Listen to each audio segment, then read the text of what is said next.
ஒரு டிசாஸ்டரா மாறும்னு நீங்க கணிச்சீங்களா? கணிக்கிறேங்க, பயப்படுறேங்க. எனக்கு வந்து மனசுக்குள்ள வந்து பயம் இருக்குங்க. பயத்தை நான் கண்ணுல பார்த்துக்கிட்டு இருக்கேன். ஏன் நான் பயத்தை பார்க்குறேன்னா, 2004 சுனாமியை பார்த்தவன். கூட்டம் எப்படி சேரும், ஒரு டிசாஸ்டர் எப்படி, சென்னை வெள்ளத்தை பார்த்தவன், சென்னையில் ஃப்ளட்ஸ் பார்த்துருக்கிறேன். இந்த ஏர்ஃபோர்ஸ் ஷோ டெத் ஆனவங்க அப்போவுமே வந்து நான் பீச்சில் வந்து நான் வந்து சீஃப் ஆஃப் பியூரோவாக இருக்கிறேன் டிடி நெக்ஸ்ட் பத்திரிகையில்.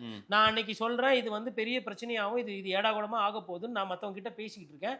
அன்னைக்கு அந்த எடிஷன் பார்த்தவங்க வந்து அவங்க ஆளுங்களை போட்டு பண்ணி டிடி நெக்ஸ்ட் பத்திரிகையில் ஒண்டி தான் முழு பக்கம் வந்தது.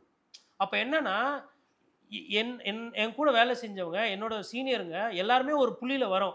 இது வந்து ஒரு பேராபத்து. இவ்வளவு மக்கள் கூடுற கூட்டத்துல அந்த ஸ்விங் என்று வேவ் என்று சொல்லுவாங்க ஆங்கிலத்துல. அதாவது இந்த படத்தை நல்லா பாருங்க. இது வந்து எடப்பாடி பழனிசாமி அவர்கள் வேல்சாமிபுரத்துல பேசுறாரு. சார் இதே மாதிரி தானே சார் விஜய்க்கும் கூடிச்சு? இதே மாதிரி கூடல விஜய்க்கு எப்படி கூடுச்சுன்னா, கொடுங்க. இல்ல கூட்டத்தை நீங்க சொல்றீங்க இதே மாதிரின்னு. இல்ல விஜய் இவ்வளவுதான் நிரம்புது. இதே மாதிரி இதுதான் இந்த பாயிண்ட் வந்து 15,000 பேர் பிடிக்குங்க. ஆனா இங்க கேப் நிறைய இருக்கு. நிக்கிற மக்களுக்கு கேப் இருக்கு. அது என்னன்னா இது என்ன நடக்குதுன்னா, இவங்களுக்கும் ஜங்ஷன்ல நிக்கிறாங்க கூட்டம், ரைட்டுங்களா? எடப்பாடி பழனிசாமி பஸ்லயே கையசைச்சிட்டு வராரு, ரெட்டலையை காட்டிட்டு வராரு.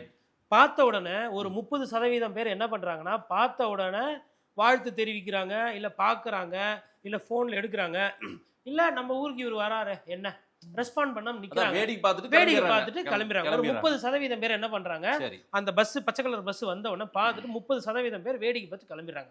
அப்ப அந்த கூட்டத்தினுடைய அந்த தாக்கம் குறையுதா? ஒண்ணு. ரெண்டாவது, எடப்பாடி பழனிசாமி அவர்களுக்கு வர கூட்டம் வந்து முதிர்ச்சியான கூட்டம், இளவட்டம் கிடையாது. அவங்க வந்து ஒருத்தர் தள்ளுறது கிடையாது. அதிகபட்சமா எடப்பாடி பழனிசாமி கூட்டத்துக்கு நீங்க போய் பாத்தீங்கன்னா செருப்பு பிஞ்ச செருப்பு இருக்கும். ஒரு தள்ளு முள்ளு, ஒரு கடையில போய் பிரச்சனை, ஒரு ஹோட்டல்ல போயிட்டு இது பண்றது, பக்கத்துல பில்டிங்ல தாவுறது, அங்கேயுமே வந்து ஒரு சில கூட்டத்துல நெருக்கடி வருது. இங்கேயுமே கரூர் பாயிண்ட்ல டைட்டா தான் இருந்தது. இந்த இடத்துல யாரும் வந்து பக்கத்துல ஒரு பில்டிங் மேல போய் நான் மேல இருந்து போட்டோ எடுக்கணும் போய் கேட்கறது அதெல்லாம் கம்மி. இவங்க இதெல்லாம் அதெல்லாம் ஜாஸ்தி.